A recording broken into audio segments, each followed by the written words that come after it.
লাখো জনতার শ্রদ্ধায় সিক্ত হয়ে বিএনপি চেয়ারপারসন বেগম খালেদা জিয়া অন্তিম বিদায় নিয়েছেন বুধবার। চিরনিদ্রায় শায়িত হয়েছেন স্বামীর পাশে। সেখানে আজ দলীয় নেতাকর্মী ছাড়াও শুভাকাঙ্ক্ষীরা ভিড় করছেন। কবর ছাড়াও জানাচ্ছেন শ্রদ্ধা, অঙ্গীকার করছেন শোককে শক্তিতে রূপান্তরিত করে দেশকে সামনে এগিয়ে নেয়ার।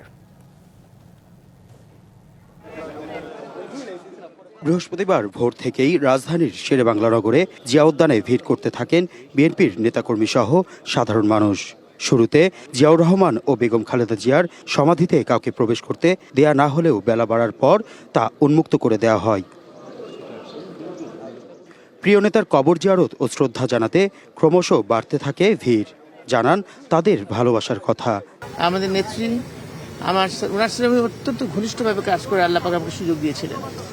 সেই সুযোগের মধ্যে ওনাকে দেখেছি ওনার দেশপ্রেম, স্বাধীনতা, সার্বভৌমত্বর সাথে কখনো আপোষ করেন। ওনার ছেলে আমাদের বর্তমান অ্যাক্টিং চেয়ারম্যান, ওনার মধ্যেও আমি দেখেছি সেই একই জিনিস, যেমনটা ছিল ওনার বাবার প্রতি এবং ওনার সহধর্মিণী বেগম খালেদা জিয়া এবং ওনার ছেলে।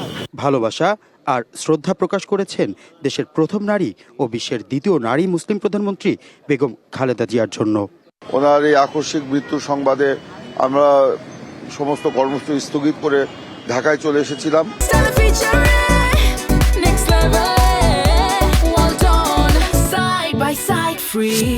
ফজরের নামাজের পর যখন রওনা হলাম, মনে হলো যে নেত্রীর কবরটা জিয়ারত করে যে গণতন্ত্রের জন্য আজীবন সংগ্রাম করেছেন বেগম খালেদা জিয়া, তার উত্তরণের পথের যাত্রা দেখে যেতে না পারার আক্ষেপ রইল শুভাকাঙ্ক্ষীদের মধ্যে। গণমানুষের নেত্রী, দেশের প্রথম নারী প্রধানমন্ত্রী বেগম খালেদা জিয়া অনন্ত লোকে যাত্রা করেছেন, কিন্তু দেশ ও জাতির জন্য রেখে গেছেন অনন্য সব অবদান।